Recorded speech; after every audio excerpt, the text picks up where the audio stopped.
So, what does it actually mean to be fluent in a language? It's this goal every single learner has, but it's not really about acing a grammar test. Today, we're going to break down the 12 real and honestly, sometimes surprising signs that a new language is truly becoming a part of you. It's the big question, right? The one every language learner asks. What does that moment actually feel like? How do you know when you've crossed that invisible line from just studying to really, truly knowing? Well, let's find out. Okay, first things first, what even is fluency? Let's start by kind of reframing the whole idea, because maybe fluency isn't some final destination you arrive at, like the end of a video game. Instead, let's think of it more like a journey with all these different milestones along the way. It's really about a collection of small victories that prove the language is weaving itself into the very fabric of who you are. So let's start exploring those milestones, beginning with the very first breakthroughs. All right, on to our first breakthroughs. This is that really exciting stage where you can almost feel your brain rewiring itself.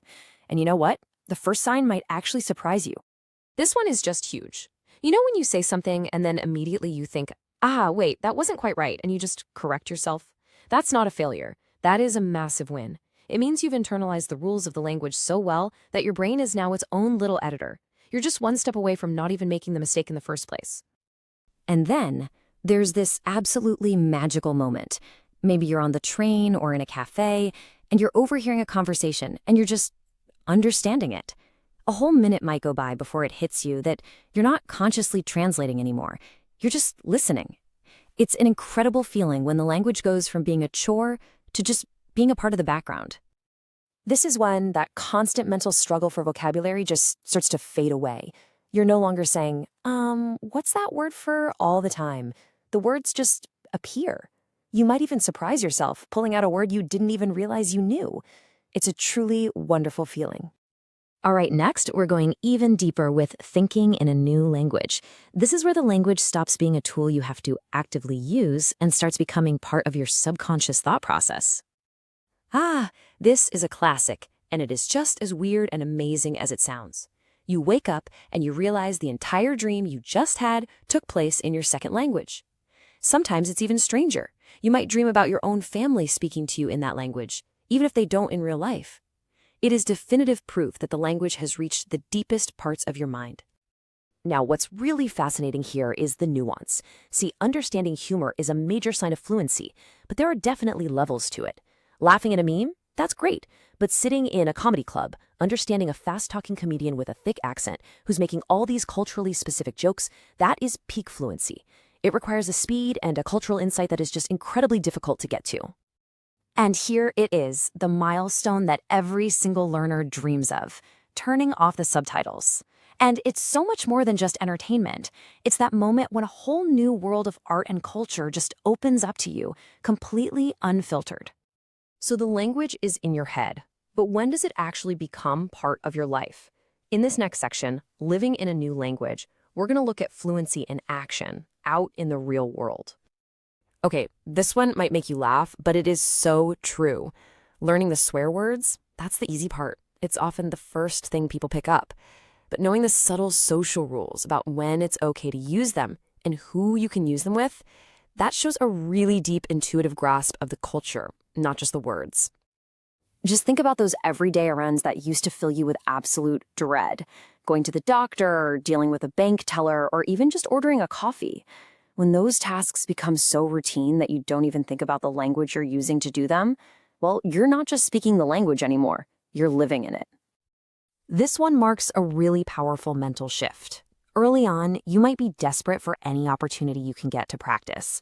But then one day, you realize you're not practicing anymore. The language is simply how you communicate. Your whole priority has shifted from drilling a skill to just living your life. And finally, let's look at the ultimate fluency tests. These are the moments when the world itself starts to reflect your own fluency right back at you. This is such a satisfying moment. You type something into Google Translate or whatever tool you use, you look at the results and you just think, nope, that's not right. That's not how a real person would say it. When your own gut feeling and knowledge are better than the algorithm, you know you've reached a really high level. This is one of the biggest compliments you can possibly get. When you first start out, native speakers will often slow down, they'll simplify their words, they'll avoid slang, but then one day they just stop. They start talking to you in a completely relaxed, natural way, using all the slang, all the figures of speech, the whole shebang. They're basically treating you as a fluent equal.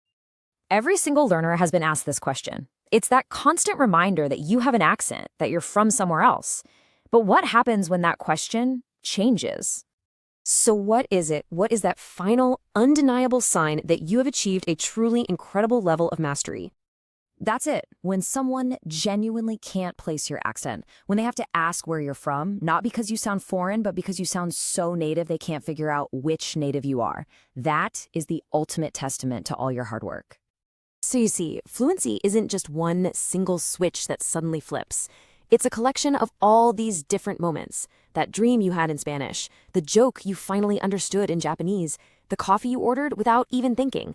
They all build on each other, proving you're making real, meaningful progress. So take a second and think about your own journey. Which of these have you already hit? And maybe more importantly, which victory, which one of these little milestones are you looking forward to achieving next?